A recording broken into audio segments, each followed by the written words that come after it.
Good day, ladies and gentlemen. I am pleased to introduce my group. I am Robin Wajamawila, and I'm here with Lame Marambatapeng. Kutla Madikwe, Katamorasina Mazulengan, I'm Angela Matara. Subahani Komuzena, Karen Buize. and the purpose of our presentation is to discuss the various stages of research writing. My name is Karen Buize and I'll be presenting on the topic. A research topic is the main idea that guides the entire study. And according to Creswell, it shows what the researcher wants to explore and helps set a clear direction for the research. A strong topic is specific, relevant, and possible to study within the available time and resources. Choosing the right topic is important because it shapes the focus, purpose, and value of the whole project, as said by Booth, Sutton, and Papanou. Moving on to the introduction. The introduction helps readers understand what the study is about and why it matters. It gives background information, explains the context of the research problem, and shows the importance of the topic.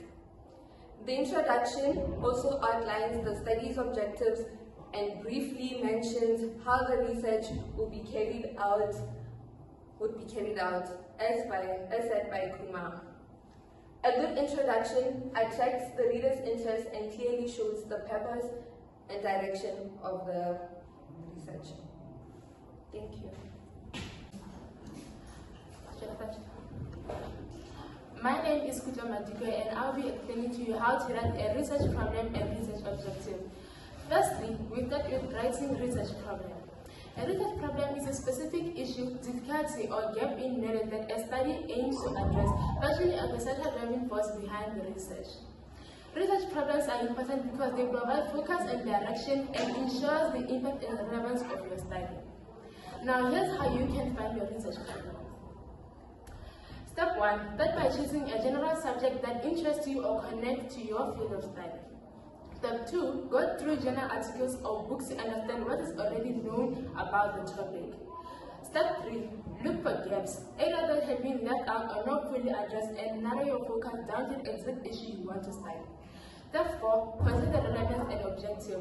Justify why the study matters and clearly state what the research aims to achieve. The qualities of a good research problem are that it should be specific, clear, and easy to understand. It must also be feasible, researchable, and relevant. In conclusion, a good research problem is a clear, precise, and researchable, providing direction and purpose to the entire study. Moving on next to research objectives. Research objectives describe what a study aims to achieve. The main purpose is to provide clear direction and defining the specific goals and expected outcomes of the research. They help to narrow the focus of the study and identify key variables involved.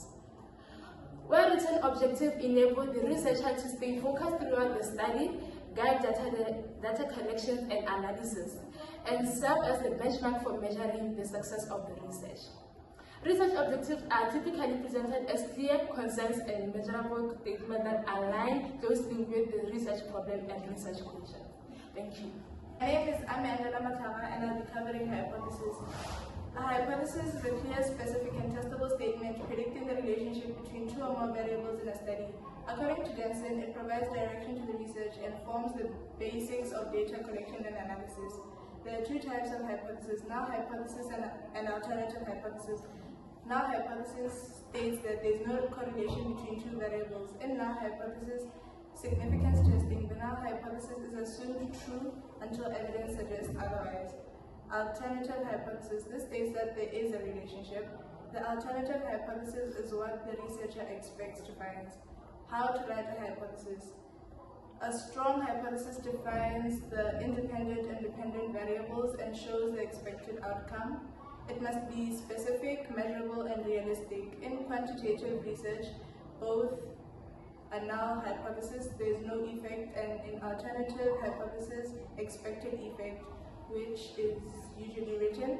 The process of producing a hypothesis requires clarity about the research variables and logic grounded in theory or prior evidence. We can tell when you were reading. How about you?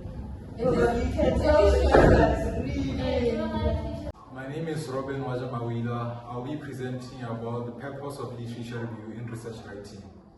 A literature review provides the background and theoretical basis for a study. It helps researchers think critically about previous findings rather than just summarizing them. Purpose of a literature review.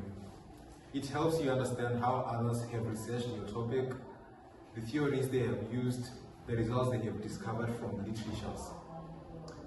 Noticing these research gaps in the literature review helps researchers find a focus or make a unique contribution to their study. Steps of conducting a literature review. You have to choose a clear, focused research problem. Find academic and reliable resources, very credible resources.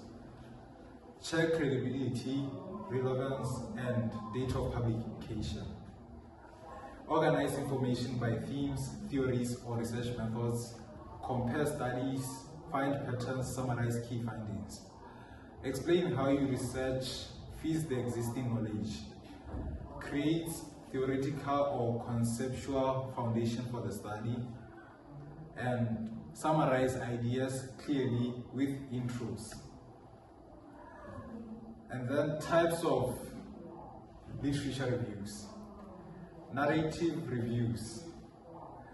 Summarizes existing studies to give an overview of the topic without following a strict method.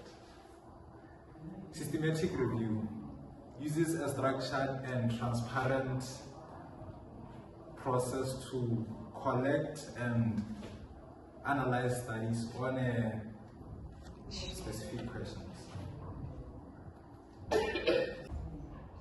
My name is Nicole Mazen and I'm here to discuss about research design. We defined it as a plan implemented to respond to research questions. The purpose of it is that it reduces biases in which it gives fair judgment, and it also gives clear objectives in which it guides the research process. Types of research design is the quantitative method, in which it has been branched into experimental research design and correlational research design. Another type of research design is the quantitative method, which has also been branched into the case study research design and the ethnographic research design. Thank you. My name is Katlamo Rosina Mazelenyane, and I will be presenting about the importance of the conclusion and the recommendation in research writing. Starting off with the conclusion. The conclusion summarizes key findings of the study and also how they relate to the research objectives, as stated in CRESOL 2023. It also highlights the main insights gained from the research and emphasizes the importance of the field.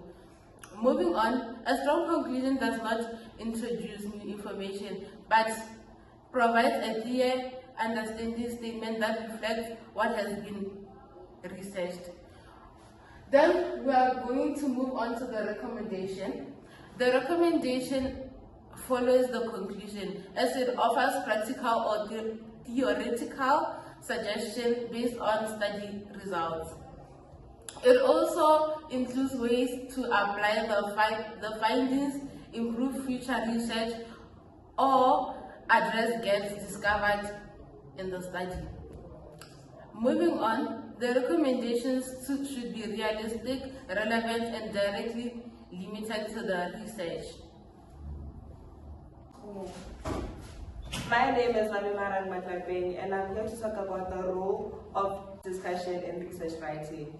The discussion section explains the meaning of the research findings and connects them to the study's objectives and existing literature. Essentially, it answers the so what question of the research.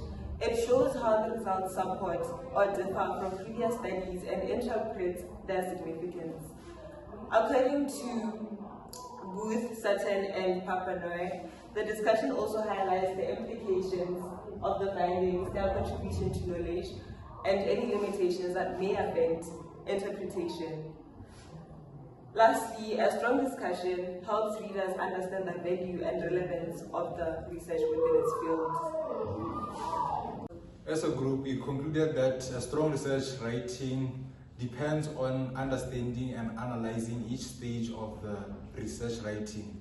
We learned that clear objectives, strong literature reviews, and recognized objectives are a connection to a good research writing. Thank you.